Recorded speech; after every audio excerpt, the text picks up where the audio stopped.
Hey y'all, my name is Maddie Cheever. I'm a registered dietitian nutritionist, certified health education specialist, type 1 diabetes specialized coach, and the face and founder of Type 1 Type Fun.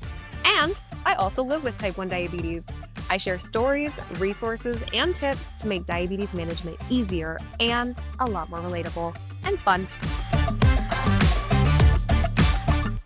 All right. If you missed it, here's another opportunity. I have to chat a little bit more about this. I want to give you guys some specific education. If you missed the last episode, I talked a lot about my journey with this book. I talked about why I wrote it, who it's for, what it does, who it helps, the contents. I talked about it all. So if you didn't check out that episode, make sure you find it, and we'll make sure it's linked in the show notes. But this book, y'all, the goal is to change lives. And just so you know, if you're listening, you can have one for free. The link will be in the description. I want you to have this. I want you to have it. I want you to have it. Okay? I want you to have it. It is jam-packed with knowledge, education, information, empowerment, inspo, so many things that I wish I would have had.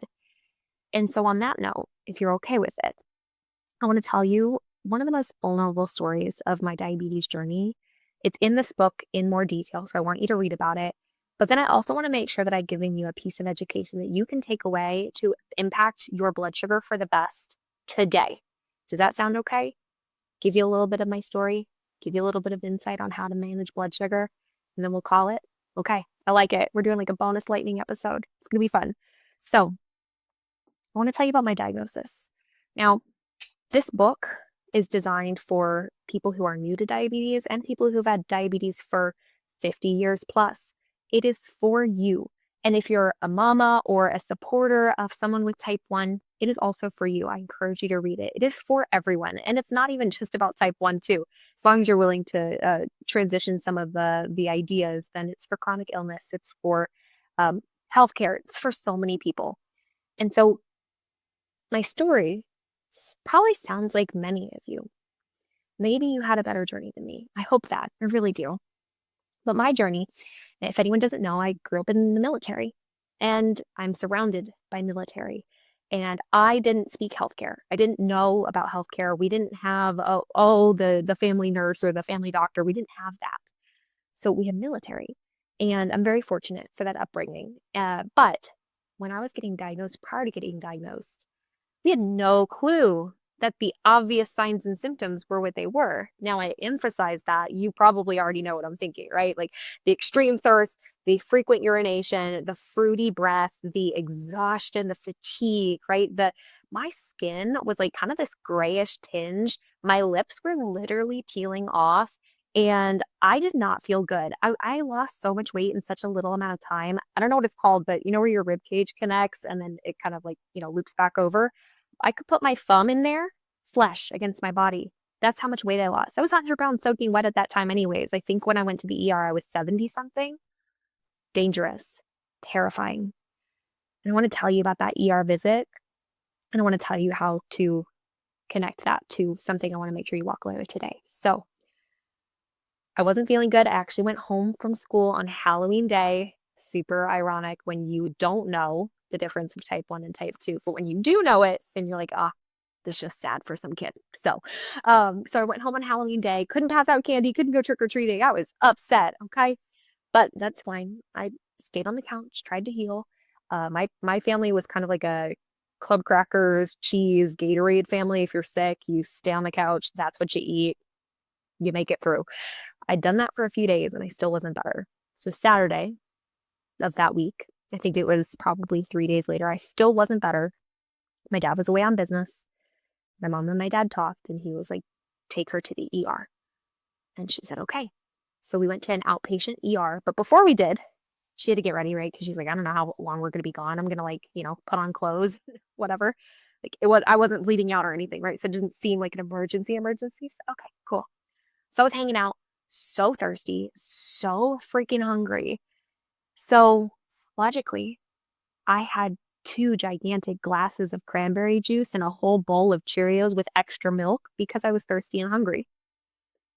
If you have type 1 diabetes, you know what's about to happen to my blood sugar, right? So we go to the ER.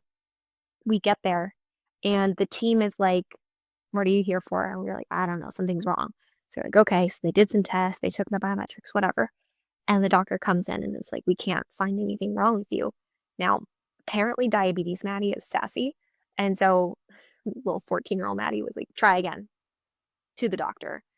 And anyways, the doctor said, well, fine, we've got to take urine, we've got to do blood, blah, blah, blah. And I was like, fine, I got to pee anyways. So sassy Maddie gets up, goes to the restroom, pees, gives blood. I'm laying in the room for a little bit.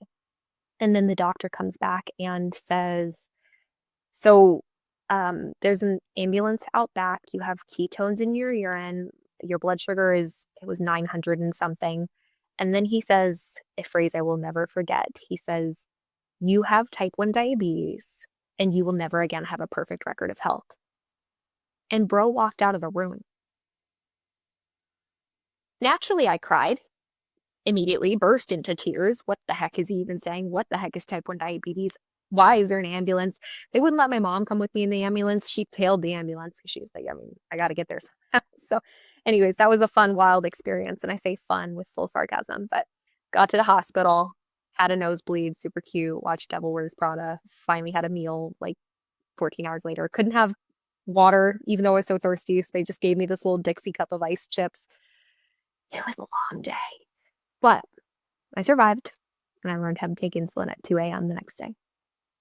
And I was actually diagnosed during Diabetes Awareness Month. So, super on brand for diabetes. But anyways, that was so overwhelming. We were in the hospital for 2 days. It was overwhelming. It was exhausting. It was confusing. It was why me? If you don't know this, I'm a triplet. There are 3 of me. Why am I the one with diabetes? I thought that for years. I'm over it now. I love you, Alex and Zach. I have brothers. But I was really salty about it for many years. Why me? What the heck? Come on, universe. Help a sister out. It's okay, though. I love the fact that diabetes has given me so much more benefit than it hasn't. I choose that mindset, though, which is some of what you'll find in the book. There's a little bit of that mindset, a little bit of that motivation, inspiration. I'm not saying that I'm going to change your mindset overnight. But if you allow some of these lessons to creep into your very core, you'll notice changes, maybe not initially, but eventually. And so the first 280 pages of this book have a lot of those stories and empathy and guidance. But the last part of this book, the last 70 or so pages, is where some really hardcore diabetes education happens. Now, I want to connect the dots real quick for you. Why did I just tell you about my diagnosis? Well, I don't know if you were reading between the lines just then. It was overwhelming. It was like a whirlwind. It was so confusing. It was so much. It was too much. But it was also not enough. And when it's too much and not enough, sometimes I think just repeating those messages, repeating those lessons can be the thing that changes the game. And in the back of this book, I have some of those lessons.